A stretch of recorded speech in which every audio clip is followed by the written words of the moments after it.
From the first moment the statue of Hashirama and Madara was shown at the waterfall, it was hinted that Madara, whoever he was special. For us, the audience, the name brought curiosity and a heap of questions. Regardless, that name was one we were sure to never forget. Before we get into Madara's story, I want to look at the reveal of the self-proclaimed savior of the shinobi. As noted, the time between when Madara was first hinted at and the time that he was revealed was over 300 episodes. During that time, his name had been thrown around, but when the true Madara Uchiha appeared, it paid off. He was the epitome of presence and confidence. This build-up to such an imposing figure paid off as we watched the Madara Uchiha effortlessly dispatch the allied shinobi forces, displaying an absolute mastery of the Sharingan that evolved into the Rinnegan in real time, and showed the difference between a shinobi and a god, when Madara pulled down meteors and reversed the Edo Tensei. This was a man on a mission, one that was carefully plotted in his younger days. The reason why Madara became the self-proclaimed savior of the world. Madara was born during the Warring States period, a time period where individuals only knew war as survival, and the oldest lifespan was about 30 years of age. At the time, the two legendary and most powerful clans of the land, the Uchiha and the Senju, were constantly at battle with each other. In Madara's youth, he would meet a young Hashirama Senju. This friendship lasted a short while as they would discover each other as the sons of the feuding clans. The two would go on to become leaders of their clans, as Tobirama, younger brother to Hashirama, killed Madara's last brother, Izuna. Hashirama offered his own life in exchange to spare Madara's, a sacrifice he was willing to make in order to end all conflict between Uchiha and Senju, something that would have a ripple effect on all the surrounding nations. Madara and Hashirama sought the same goal since their youth. That goal was peace. Their friendship was forbidden. There wasn't a way Uchiha and Senju could coexist with both sides having killed each other. And worst of all, the children of both sides were the most common victims of these battles. Both Madara and Hashirama started off with an entire family that was dwindled down to 2, and Tobirama took Madara's last. The Uchiha were known to be an emotional clan, and they seemed to have a deep-rooted sense of loyalty and family. Madara was skeptical and didn't trust any other village, and so he was interested in submitting the other nations to Konoha's will, whereas Hashirama sought peace through cooperation and trust of the other villages. Keep in mind, Madara was an Uchiha in solitude. With Izuna killed, he decided to pursue the Sharingan in its most evolved form. In that pursuit and in his loneliness, he would learn about the history of the shinobi, and the seemingly endless cycle of failure and the perceived destiny of conflict between the Uchiha and Senju that seemed eternal. On that stone tablet, Madara saw a life of endless suffering, conflict, and he saw peace that could never be achieved. So he challenged the now elected First Hokage, and died by his former friend's hand. But Madara planned ahead. He would awaken the Rinnegan by using a piece of Hashirama's flesh that he removed himself, to begin perfecting what was known as Madara's Eye of the Moon plan, or the Infinite Tsukuyomi. Madara's current body grew older, and so he sought out a young Obito Uchiha to do his bidding for him. The child alone, and whose body was broken, Madara nursed him back to health and began plotting Obito's downfall, which was him watching the death of Rin by the hands of Kakashi, something that Madara orchestrated. The ghost of the Uchiha knew firsthand what pain and what darkness could lead a person to do, and Obito was the perfect candidate to carry out Madara's eternal dream, which led to his resurrection. The personality and later the philosophy of Madara Uchiha was something that was hardened and mainly built as a result of his childhood. Being surrounded by war and by conflict, Madara was already advanced as a shinobi, as he had already killed many adult Senju at such a young age. In his later years, he would find peace in combat, Throughout the endless conflict he witnessed, he and Hashirama quickly realized that the shinobi world didn't respect much, but the one thing it had no choice respecting was power. With strength and with power, he and Hashirama would achieve the peace that they sought. Madara was competitive, and this would only grow as a result of Hashirama's equal competitive nature. And in his later years, we see that Madara came to revel at the idea of combat. The sights and the sounds of battle invigorated him. The ghost of the Uchiha was charismatic, and to those who he saw as weak, he was disrespectful, brushing his shoulders off at attacks aimed at him.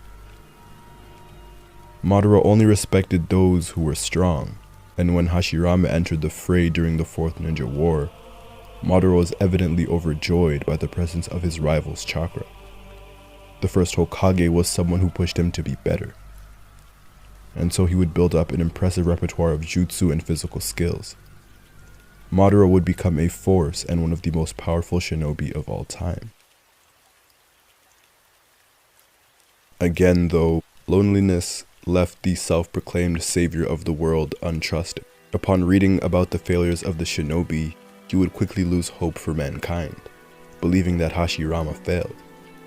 This hopelessness really displayed the solitude that he caused himself, by distancing himself not only from Hashirama, but from the rest of his clan. The first Hokage stood as the perfect foil to Madara, and highlighted Madara's worst traits. Hashirama was filled with hope and with positivity, and especially hope for the new generation. Conversely, Madara was so convinced that the cycle couldn't be broken, so he decided he wouldn't let anyone get the chance to even try and break it. Madara was incredibly controlling.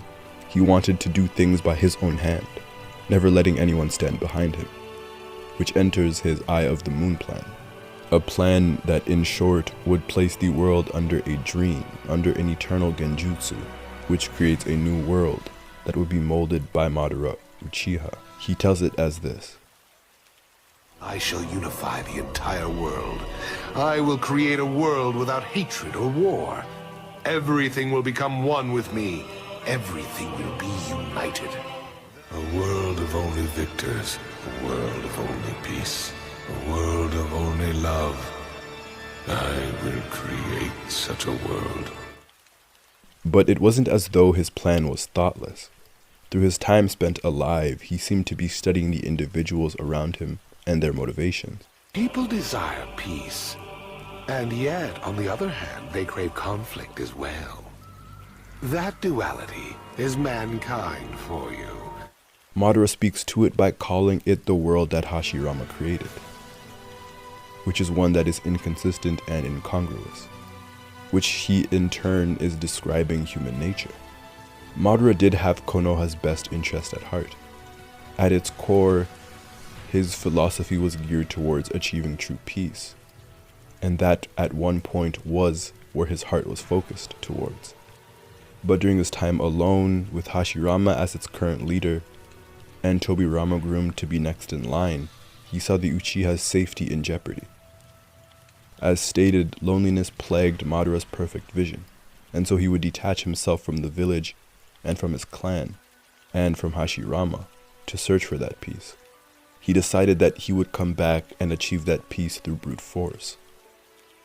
But the difference between Hashirama and Madara's peace was that Madara's peace looked backwards, whereas Hashirama's looked forward. Yes, Madara's plan undoes what he read on the stone tablet. The endless fighting and suffering would cease, but free will, hope, the ability for the shinobi to grow and to evolve as people would have been lost. His dream looks backwards because for him it brings back Izuna and all of his family, and undoes all of the work done towards achieving peace. Itachi and his selfless sacrifice and everything that the Hokage have done would have been for nothing. His plan is artificially created peace, or as Gaara calls it, peace born of illusion. Gaara continues to say that peace only holds true meaning if it is created in reality.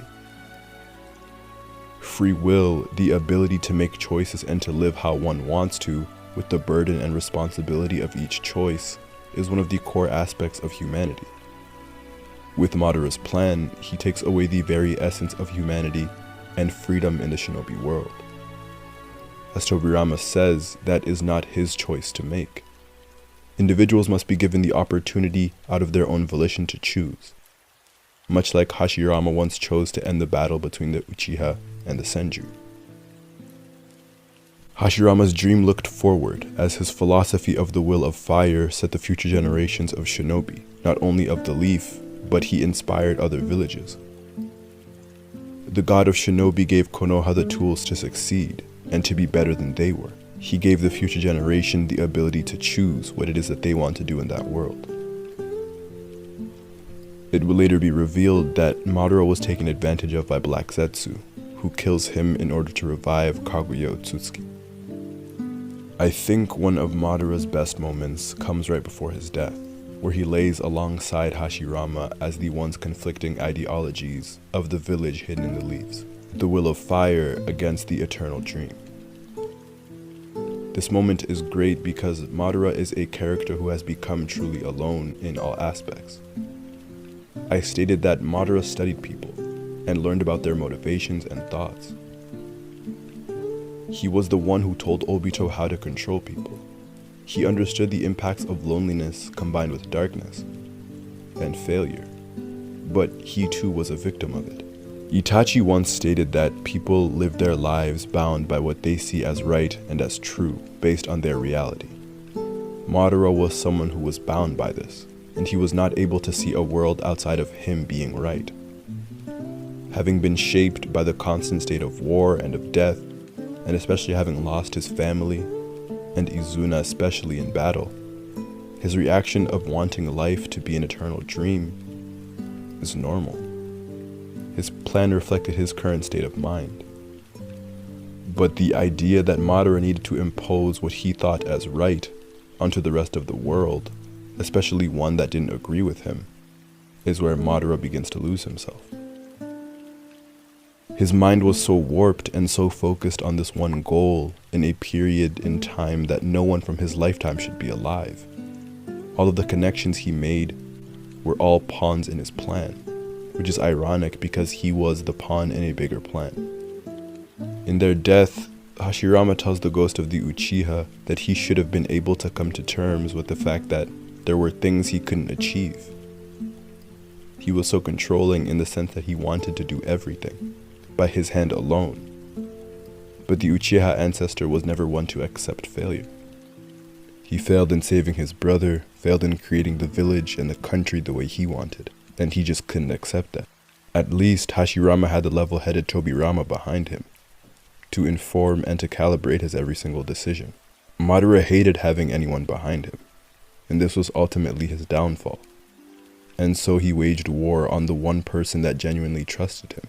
And that same person was the last person to be by his side, to be behind him, even in death. Hashirama alone understood the true Madara, a once good individual who had a kind and good heart, but was a victim of circumstance and of loneliness. A person who was motivated by peace, but who lost his way. And in losing his way, Madara would do unspeakable things to the world at large. But at least in death, they wouldn't be enemies, only friends. The tragedy and irony of it all is that he did create peace in the ninja world, all through a pursuit of said peace. It was a war against Madara that brought the nations together, which effectively broke the cycle that he wanted so badly to end. But they did it in the right way. Madara Uchiha was a man who could not trust, a man who had an eternal dream, and even with perfect eyes, couldn't see anyone else